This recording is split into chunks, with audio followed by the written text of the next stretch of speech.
Agaves, and they've all got this whole new box moth eating all their plants. There's really not a lot you can do once it's in your box hedging or your box balls. So I want you to go home later or tomorrow and go open up the box hedging, and if you see any little brown dotty eggs, remove them, because once they've hatched, they can eat probably 100 leaves in a day, and basically your whole plant will be wiped out within a matter of 2 days. You can spray it with certain things, but keeping a vigil. One lady asked me she is, oh, at the back there, yeah, she's got a lot of box hedging and she's noticed that it's there now. So the best way to do it is if in your case it's a bit more difficult because you've got loads of box hedging, but if you've got one on your patio like this, open it up and they'll be right in the centre of the plant. They won't be on the outside at all. They all hatch inside, and you don't know until you wake up and there's all this, like, it looks like spider's webs. Basically that's the poo of the caterpillar. So it is really difficult. You can spray it, so go online, there's lots of different things you can spray it with, but you've got to be ahead of the game, because once it's there, it's too late. So you either pick them off, and there'll be hundreds in one plant, sorry. Will the birds eat any of the caterpillars? Not before they're at the plant. Not because they've done the damage. So yeah, they've done all the damage before the birds do it. So, sorry? Are they the same things that you will see in the hedgerows? No, that's a moth. All the cobwebs? No, that's a moth. The ones in all the hedges, all these cobwebs, that's a moth. So it's a moth with a caterpillar, not the one we're talking about. It is the same sort of thing, but it's not the same one. Okay, so, let me move. Can you prevent it by keeping the plant healthier? Yes, so I was just telling a few people, so there is something you can do to keep your buxus healthy. So it's called Top Buxus, TOPBUXUS, and you can buy it online. Sometimes you can buy it at garden centres, and it's a little sachet, and you put it in 1 litre of water, and you spray it for 1 week, spray it for 2 weeks, spray it for 3 weeks, and then you spray it every 6 weeks. And that basically gives your plants like liquid Viagra for buxus. So it really helps the plant to survive and makes it much stronger, but it doesn't make any difference to the European box moth. This came over probably 2 years ago on one plant, so all the plants now have to have a passport. So nothing can come in from Europe without a passport. So they're trying to stop these different, and because our climate's much warmer now, we're getting lots more pests than we used to. They tend to overwinter, so the box moth might have overwintered in your buxus hedge or your buxus ball or spiral, and they're really tiny. You can't even hardly see them. The moth's tiny, and then the caterpillars are really big. So yeah, it's a real pain. I don't think there's any way of stopping it going through the country. So you just got to keep vigilant. If you see them, pick them off straight away, and then spray them. That's the only thing you can get a chance to. But I think we'll be going over to the ilex crenata, as the lady was saying to me earlier, is much more expensive than box, probably twice as much. So it's a bit of an investment, but I don't think there's going to be a pest that's going to get through that thick leaf. So I would go down that route if you can. If you're going to spend a little bit more money, I would go for the ilex crenata. I'm trying to slow my voice down so people understand me. I was told I was talking a bit quick. But that's because I come from London and I'm confident. So I'll try to slow down the second half. I'm up there. Okay. So, this is last year at Chelsea Flower Show. I don't go to Chelsea every year. I don't go to Chelsea every year. I used to do some shows as one of the landscapers and one of the builders, and I used to, when I was at Brown London, we used to take out all the gardens that weren't bought, and there's some big warehouses in London, in Ealing, and because Brown London was an environmental charity, they gave us stuff, but they didn't say that we had to get the Arctic, so we had to pay the lorries to take them away. So yeah, so the gardens do get taken down and put around London. Most of the big gardens are already bought for the show, so they're already bought by charities, hospitals, hospices. A lot of hospices get their gardens because a lot of charities like to give money towards them. So that's what happened to Chelsea. This sergeant here has been there for about 23 years. So he was a very happy chap. Can we go on, please? So, last year's Chelsea was a bit funny because it was in September. It's never been in September, it never will be in September again. It's because of COVID. They had to, the last 2 years have been cancelled.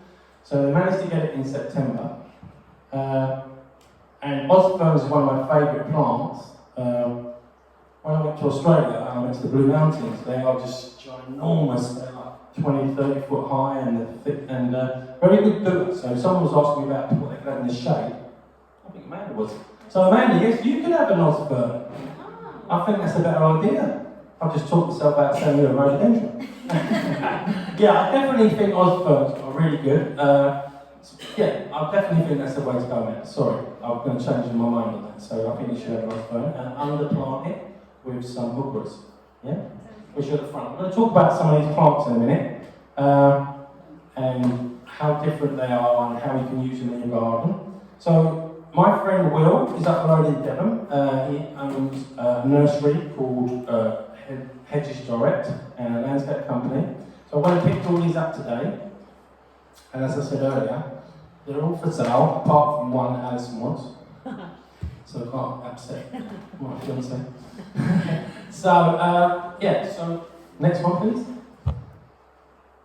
Okay, so this guy here, he has won 31 golds on the trot.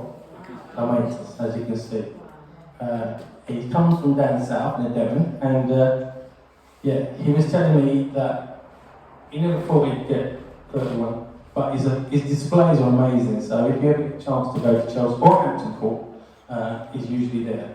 So this is what he won last year, the Best in Show President's Award. This is what my granddad used to grow and win all the prizes for. Yeah, presents.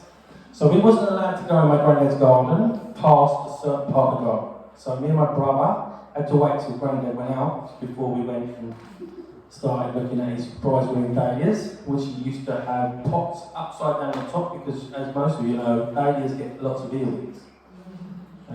And you can't see them until you get inside, and then you've got a house full of earwigs. So put an upside pot on the stake with straw, and they will go up into the pot. Next, please. Okay, so this is Kevin Paxton. You might have seen him on the telly. He does that show where they go in the dump and they get something out of a skip and make something not that great out of it. Sometimes they do. So Kevin Paxton, he's from Edinburgh. He's a really nice guy. And as you can see here, his Highland cattle are just made out of chains.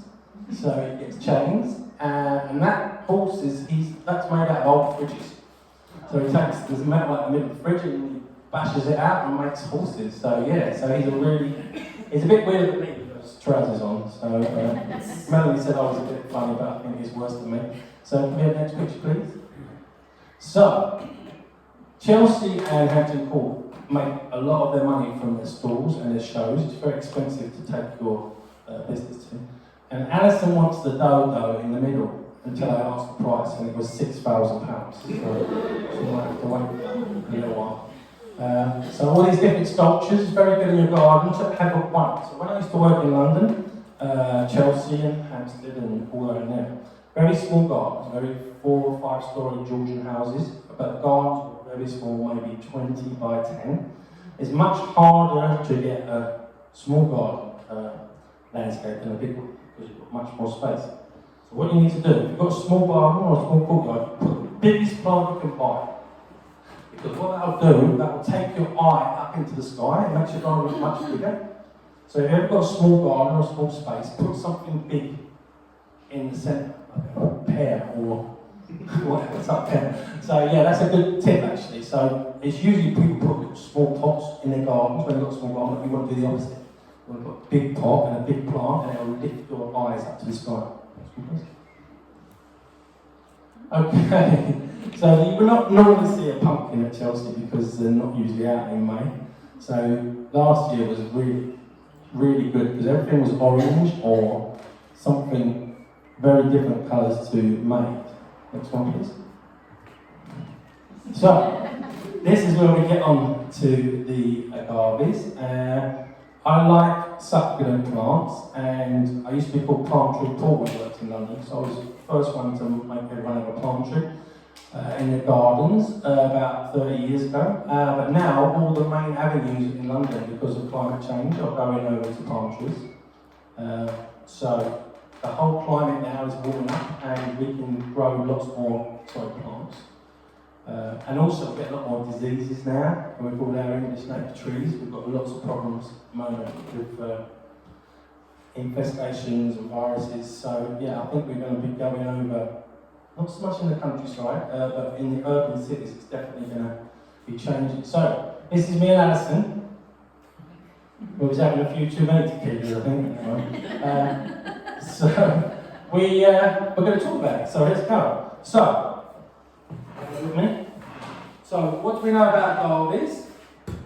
So we are going to talk about agaves. So this is an agave here, a very small one. You saw the video earlier.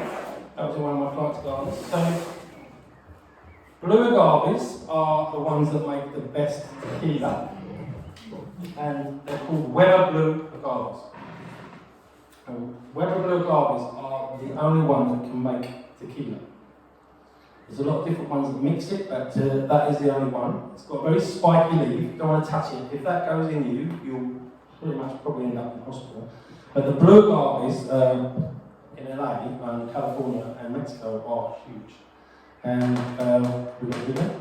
Okay, so I'm going to show you the video first, and I'm going to explain. It's easier if you put the video on.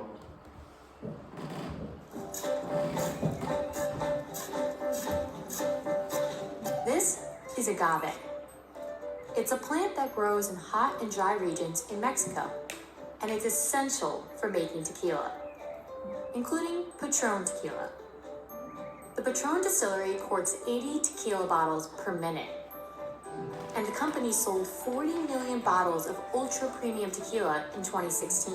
If you're into margaritas, you're probably familiar with tequila. But what a lot of people don't know is not all tequila is 100% agave tequila. We're here in Jalisco, Mexico, finding out what makes Patron the real deal. A bottle of Patron Silver costs $50, or $600 for a 12-bottle case, while a top-shelf handmade crystal bottle of Patron en la Lique Serie Dos costs $7,500. These prices put Patron in the super premium tequila category. And despite the high price, super premium tequila accounted for nearly 19% of all tequila sold in the US in 2016. If you go back 30 years, the experience of drinking tequila was like a macho situation of have a shot. You can see now there's also people just sipping tequila and not only the shot thing. But why does it cost so much? For Patron, it comes down to its traditional handcrafted and small batch system. The process begins with the agave plant. Agave is known for its leathery leaves that range in size from a few centimeters to 8 feet. Jimadores chop agave into a round shape to reveal the heart of the plant, called a piña. One piña can produce around 1 case, which is about 12 bottles of tequila. Patron receives roughly 8,000 piñas from the agave fields each day. Patron began production at the Jalisco distillery in 2002, and the recipe has remained the same. We are using the most traditional methods. While some people in the industry has been applying technology to the process, the traditional method is the one that will give you much more of the agave into the glass. Patron makes several varieties of ultra-premium tequila, including silver, reposado, and añejo. The distillery produces 30 times as much tequila compared to its first day of operation in 2002. More than 400 employees at a given time work to cork, seal, and label each bottle by hand. At least 60 hands touch each bottle. Then the bottles are carefully wrapped in Patron's signature green paper and boxed for shipment.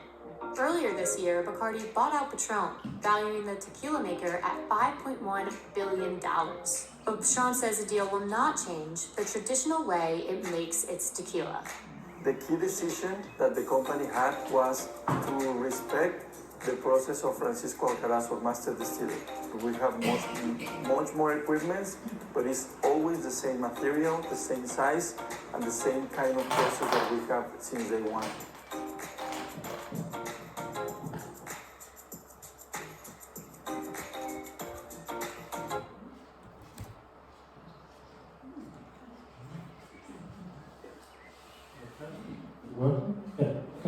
And now you know how you make your tequila. So, when we was in California, they have whole regions just full of agaves, all up the mountains, and as you see by that video, those are ones in Beverly Hills.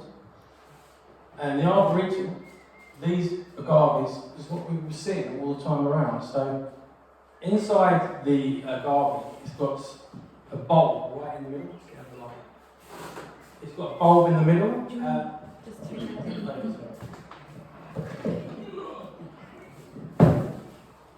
Yeah, so inside the middle there's a bulb, and basically it's like the centre of the heart. You sort of cut it up. That was the bulb, and basically what they do, they ferment that, they bake it, and they drain all the juices out, and then they add yeast. Yeast is the secret for making tequila, and they put it in barrels. Some tequila is made for 2 months, and some is made for 3 years, depending on how dark you want the tequila.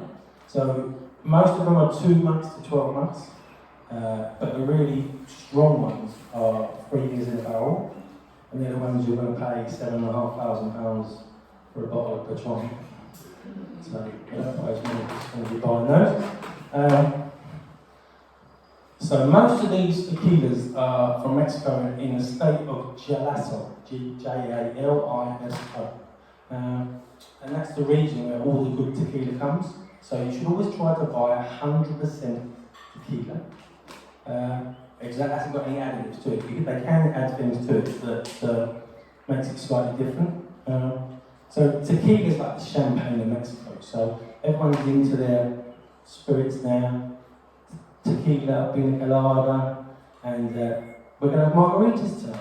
So in the next 5 or 10 minutes, I think we're going to go through some plants, and then we're going to go on and have some margaritas. So, is there any questions for me while I'm here about anything? Oh. Are these frost hardy? Right, okay. So, what they don't like is the wet. They can take the cold, but they don't like sitting in water. So, you need a 3-grain soil. I've been growing them for about 10 years. I have no problems at all. They can have snow on them and everything, but they don't like sitting in a very wet clay soil. So, if you're going to plant them, I usually advise people to put them in a pot where they sort of like seem to grow better. Some of my suppliers, we can bring them in 6 foot high. So I've got a couple of suppliers. One is called Europlants in Hertfordshire, and the other one's Classic Flora, where I get most of my big plants from. They're all both Italian. So most of the hardy plants and succulents are grown in Italy. But we've got lots of new nurseries. Holland is the place where most of these plants come from. So this is all from my friend Will, nursery up the road in Debden. So if you want to go and visit this nursery, all these plants will come from Will's place today. So, any more questions? No? So, does anyone have this plant for? This time of year, it's flower, Rogelia. So this is a really good shrub for your garden. Gets quite big, but has these lovely pink flowers. So this time of year, we've got this crenata plant. So we've got rhododendrons out, we've got azaleas out, hookeras are looking good. Does everyone know this is a hookera? Yeah? There's so many different colours. There's another one here, lime one. And this is a really good plant. A Juba. Does everyone know this plant? Really good for rockeries and low-grown stuff. Pittosporum, which is one of my favourite plants. So this one here, growing out, but this one's called Tom Farm. Does anyone have Tom Farm in their garden? Red one, little miniature one. This is the best Pittosporum to buy for your garden. What's that? Okay. I don't know. Stop. That's it. I'll stay here. Okay, so there's different succulents about at the moment, and this is one which looks like an agave, but it's not an agave. It's the same family, and there's several different types. They've all got very sharp spines on them, so you have to be really careful if you're going to put these plants in the garden, especially if you've got kids or cats jumping on them. And let's talk about foxgloves. So Foxgloves, flower 1 year, buy the next set of seed. So foxglove spreads all over your garden. It's really a woodland plant, but it's good for shade again. Amanda, another good plant. And there's so many different colours now. And obviously, if you look inside where the bees are coming, bees see, they don't see the colour, they see the pattern. Most bees see in black and white, they don't see in colour. A lot of people don't know. And if I ever get invited back again, I'll bring Mark Patterson, my friend from London, who looks after the mayor's bees and all the bees in the roofs in London. And this year he found, you might see him on the news, he found a very rare orchid. Never been seen before in England.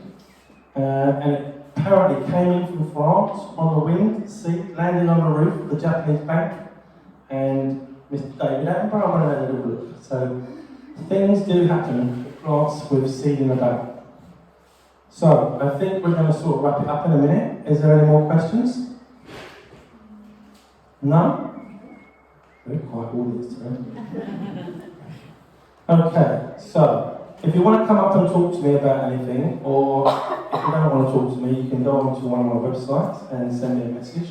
I think several of you are going to speak to me online. So I'm going to wrap it up now, if there's no more questions, because I know we all want to go and have a margarita before we go home. So thank you for coming tonight, and hope to see you again soon. Thank you.